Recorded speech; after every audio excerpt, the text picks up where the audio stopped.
किस गलती की मुझको सज़ा दी गई? पैदा होते ही मुझे फेंक दिया। माँ, क्या तुम इतनी पराई हो गई? अंधेरा गहरा रहा है माँ, मन मेरा घबरा रहा है, दूर दूर तक कोई नहीं। माँ, कैसे तुम इतनी पराई हो गई? भूख लगी है माँ, काश तुम मुझे दूध पिला देती। मेरी भूख से रोती आवाज़ तुम्हें सुनाई तो ज़रूर देती होगी।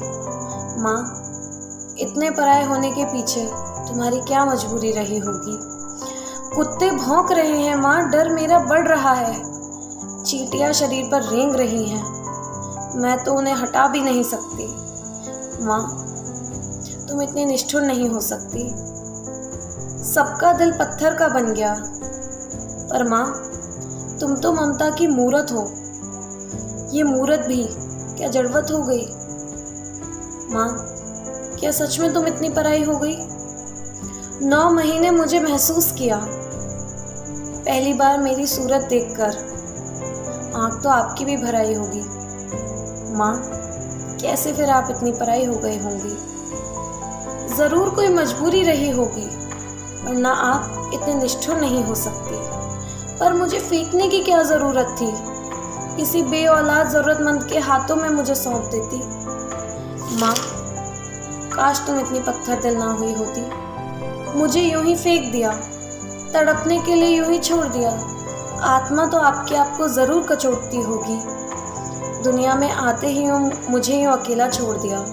माँ, किस गलती का मुझे ये सिला दिया? जानती हूँ आप अकेली नहीं होंगी, बहुत से लोगों के द्वारा आप इस कुकर्म को करने के लिए मजबूर की गई होंगी। पर माँ, आप में तो मुझे पैदा करने की शक्ति है। काश आपने थोड़ी हिम्मत दिखाई होती माँ, तो मेरे लिए आप यूँ पराई ना होती। भगवान अगर कहीं हैं, वो भी ये सब देखकर रो रहा होगा। फूल से बच्चों को यूँ झाड़ियों में फेंक दिया, इन सब पापों का हिसाब वो लिख रहा होगा। तुम डरना मत माँ, अब तुम बेऔलाद ही रहोगी। कोई तुम्हें माँ नहीं बुलाएगा और ये कहानी ऐसे ही ख़त्म होगी। Thank you so much. कोई गलती हुई हो तो माफ़ कीजिएगा। आशा करती हूँ आपको ये कविता अच्छी लगी होगी। अच्छी लगी तो प्लीज़ मेरे चैनल को लाइक शेयर सब्सक्राइब कीजिएगा। Thank you so much.